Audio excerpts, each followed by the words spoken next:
Radhe friends, जय Shri Krishna. Veena Deepak Soni YouTube channel में आप सभी का स्वागत है। फ्रेंड्स, आज की वीडियो में मैं आप सभी को बताने वाली हूँ कि संकट चतुर्थी का व्रत कब रखा जाएगा और संकट चतुर्थी व्रत कब है।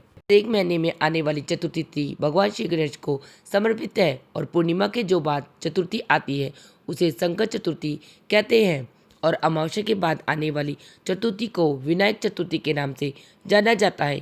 यह दोनों ही ऐसे विशेष दिन होते हैं जब भगवान श्री गणेश जी की भक्ति भाव पूर्वक नियम पूर्वक पूजा आराधना करने से, उनका विशेष व्रत रखने से वे अपने भक्तों की मनोकामना को पूर्ण करते हैं। और ऐसे में संकट चतुर्थी बस कुछ ही दिनों में आने वाली है। चलिए आज की इस विशेष जानकारी में जानते कि इस बार जुलाई के महीने में संकट चतुर्थी कौन से दिन पड़ रही है, यानी कि 3 जुलाई को या फिर 4 जुलाई को, और इस दिन के सभी शुभ मुहूर्त कौन कौन से होंगे। इस दिन चंद्रोदय का समय क्या होगा और प्रारंभ का सबसे शुभ मुहूर्त क्या रहेगा। व्रत आप किस समय से प्रारंभ कर सकते हैं, तो चलिए संपूर्ण जानकारी को आरंभ करते हैं। देखिए, पंचांग के अनुसार आषाढ़ मास के कृष्ण पक्ष की चतुर्थी कृष्ण पिंगल संकट चतुर्थी कहलाती है। चतुर्थी तिथि भगवान श्री गणेश जी को समर्पित होती है और संकट चतुर्थी का व्रत संकटों को हरने वाला माना गया है। मान्यता है कि इस दिन व्रत करने से और गणेश जी का पूजन करने से रिद्धि सिद्धि की प्राप्ति होती है। चतुर्थी तिथि प्रारंभ होगी 3 जुलाई को रात काल 11:20 पर और चतुर्थी तिथि का समापन होगा 4 जुलाई दोपहर 12:39 पर। इस बार संकट चतुर्थी पर कुछ विशेष संयोग की प्राप्ति हो रही है, जिसमें स्वार्थ सिद्धि योग बन रहा है। इस दिन सुबह 5:27 से सुबह 11:46 तक रहेगा। अभिजीत मुहूर्त रहेगा सुबह 11:57 से लेकर दोपहर 12:53 तक। गोधूली बेला का मुहूर्त रहेगा शाम 7:22 से शाम 7:42 तक।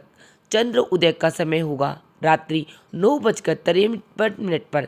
तो इस दौरान आप चंद्र देवता का पूजन और अपने व्रत का प्रारंभ कर सकते हैं। शास्त्रों के अनुसार चतुर्थी तिथि के दिन सुबह सुबह जल्दी उठकर स्नान आदि से निवृत्त होकर साफ स्वच्छ वस्त्र धारण कर व्रत का संकल्प ले और पूजा स्थल पर एक चौकी के ऊपर गणेश जी की प्रतिमा को स्थापित करें। भाव स्वरूप स्नान कराते हुए फिर हम गणेश जी की प्रतिमा को धूप दीप जलाकर इन्हें सिंदूर, अक्षत, रोली, फूलों की माला, वस्त्र, दुर्वा समर्पित करेंगे और इसके बाद में तिल, गुड़, लड्डू फिर मोदक का भोग लगाएंगे। दुर्वा अर्पित करते समय ओम गणपति नमः इस मंत्र का जाप करेंगे और फिर व्रत कथा पढ़ेंगे। व्रत कथा पढ़ते समय अपने सीधे हाथ में फूल और तिल लें और कथा संपन्न करने के बाद में यह तिल और फूल लोटे के जल में आप समर्पित कर देंगे और फिर शाम के समय चंद्रदेव निकलने से पहले पुनः गणपति जी का पूजन कर व्रत का पाठ करें और इसके बाद चंद्रमा को चावल चीनी मिले हुए जल से अर्घ दें। अंत में ब्राह्मण को दान करें। और अब जान लेते हैं आषाढ़ मास के संकट चतुर्थी का उपाय क्या है। तो देखिए, संकट चतुर्थी के दिन गणेश जी और लक्ष्मी जी का पूजन कर 5 इलायची और 5 लौंग चढ़ाए। इससे कार्यों में सफलता की प्राप्ति होगी। और इस दिन पूजा करते समय गाय की शुद्ध घी में सिंदूर मिलाकर गणेश जी को अर्पित करें। फ्रेंड्स, आप यह व्रत न कर पाए तो गणेश जी को 5 दुर्वा गुड़ जरूरी अर्पित करें। ऐसा करने से आपकी हर प्रकार की मनोकामना पूर्ण होगी। आज के दिन गणेश जी भगवान का 5 हल्दी की गांठ जरूर ही अर्पित करनी चाहिए और साथ में गणेश जी को गायत्री मंत्र का जाप करने से सभी प्रकार के संकट दूर होते हैं। और अब जान लेते हैं संकट चतुर्थी की सबसे प्राचीन और पौराणिक कथा क्या है।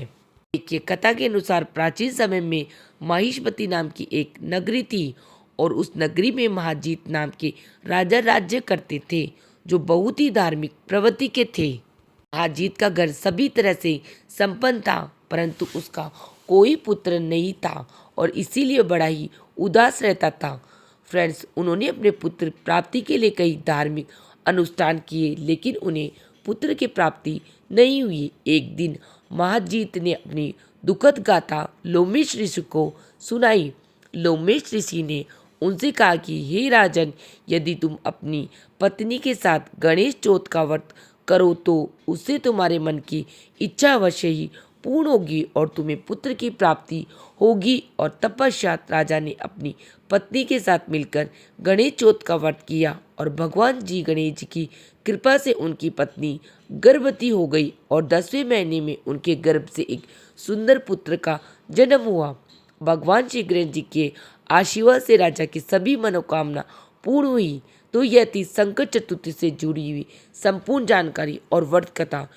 आप लोगों को मेरी वीडियो कैसी लगी मुझे कमेंट बॉक्स में जय श्री कृष्णा या हर हर महादेव लिख के ज़रूर बताया। और मेरा वीडियो आप लोगों के लिए थोड़ा सा भी यूज़फुल है तो प्लीज़ वीडियो को लाइक कर लेना, चैनल को सब्सक्राइब कर लेना। फिर मिलेंगे किसी और वीडियो में, तब तक जय श्री कृष्णा, राधे राधे।